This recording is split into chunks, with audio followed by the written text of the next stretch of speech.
Bonjour à tous et bienvenue dans cette petite vidéo. Donc aujourd'hui nous allons parler des structures de contrôle et les structures de contrôle sont des instructions qui vont nous permettre d'exécuter du code en fonction du flux. Par exemple, on va tester une condition, vérifier si telle ou telle condition est vérifiée, on va exécuter du code et dans le cas contraire, on va exécuter un autre code. Donc comme on va faire ça, je vais d'abord initialiser notre projet. Donc je fais toujours go mode init. Le nom du module, je vais appeler condition, tout simplement. Voilà, maintenant on va créer le fichier main.go. C'est notre fichier principal et je définis mon package main. Désolé, j'ai mal écrit. Je ne sais pas pourquoi à chaque fois que je commence à écrire, c'est écrit du n'importe quoi. Package main et je vais définir ma fonction main. Voilà, donc la fonction main, c'est la fonction qui va nous permettre de commencer à travailler. Donc on va définir par exemple une petite variable. On a la possibilité aussi de définir les variables comme ça, let's, et puis on va vérifier est-ce qu'il est adulte, is adulte, et on va dire que c'est un booléen. Voilà, on va mettre bool, donc bool pour dire que c'est le type. Voilà, donc on peut aussi dire que par défaut il sera false. Voilà, donc par exemple si il est adulte, on veut afficher quelque chose, s'il n'est pas adulte, on va afficher autre chose. Voilà, donc je vais utiliser la structure de contrôle if. On va mettre if en JavaScript, on a la possibilité même de mettre des accolades, mais là nous sommes en Golang. Voilà, on n'est pas obligé forcément de mettre des accolades. Donc on va mettre if, on va tester la condition. Pour tester une condition, on va juste mettre la variable is adult, vu que la variable is adult va retourner soit false soit true. Là moi je l'ai défini à false, donc je dis is adult, et puis maintenant si la variable est true, normalement ça devrait afficher un message. Donc pour afficher un message, moi je vais utiliser fmt et puis je vais faire un printf et je vais dire que vous êtes adulte, tout simplement.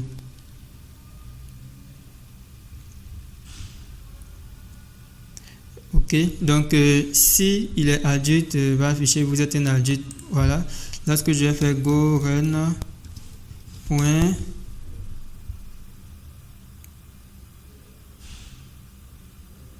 ok, on me dit qu'il y a une erreur, désolé, ça doit être à cause des semcotes. J'ai utilisé des semcotes. Voilà, donc je vais mettre vous êtes adulte, et puis on va mettre un pourcentage. Pourcentage, c'est F, je crois. Is adulte. Est-ce que c'est F ou bien c'est B? Je sais même plus. Ça doit être S. Je sais plus. C'est pas grave, on va mettre la variable. On va pas afficher la variable directement. Voilà, donc on va tester si la variable est vraie. On va afficher vous êtes adulte, mais par défaut il va rien afficher. Donc on va exécuter. Je fais go run point parce que il sait automatiquement. Vous voyez que lorsque j'exécute, il n'affiche rien. Donc ici je vais mettre vrai en anglais c'est true. Donc lorsque je vais réexécuter, vous allez voir c'est marqué vous êtes adulte.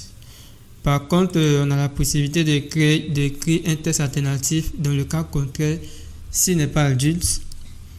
Donc on va dire sinon affiche, et je vais simplement copier tout ça parce que moi je suis un gros paresseux. Donc vous êtes mineur.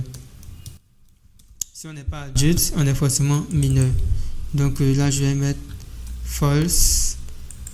Lorsque je mets false, il va tester est-ce que vous êtes adulte. La réponse est non. Donc normalement il doit afficher vous êtes mineur. Voilà. Maintenant on peut créer d'autres conditions. Par exemple on peut tester d'autres valeurs Par exemple, on va utiliser la moyenne par exemple. La moyenne, on va dire que moyenne, c'est un entier. Bon, on va mettre un float 64. Et on va dire que la moyenne, il a 14. Donc là, on va dire si la moyenne est si moyenne est supérieure par exemple à 10. Voilà, on va dire vous avez la moyenne.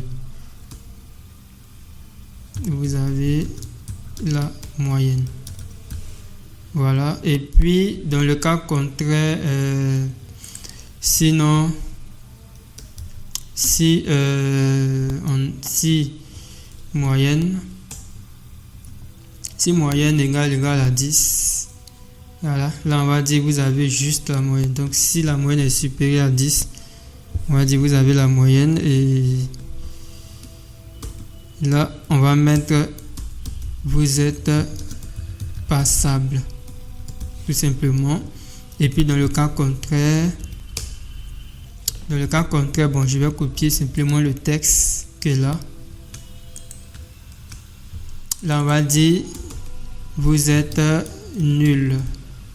Ok, maintenant on va exécuter. Lorsqu'on exécute, vous voyez c'est marqué vous avez la moyenne, parce que là j'ai mis 14 et je vais mettre 10 et vous allez voir quelque chose.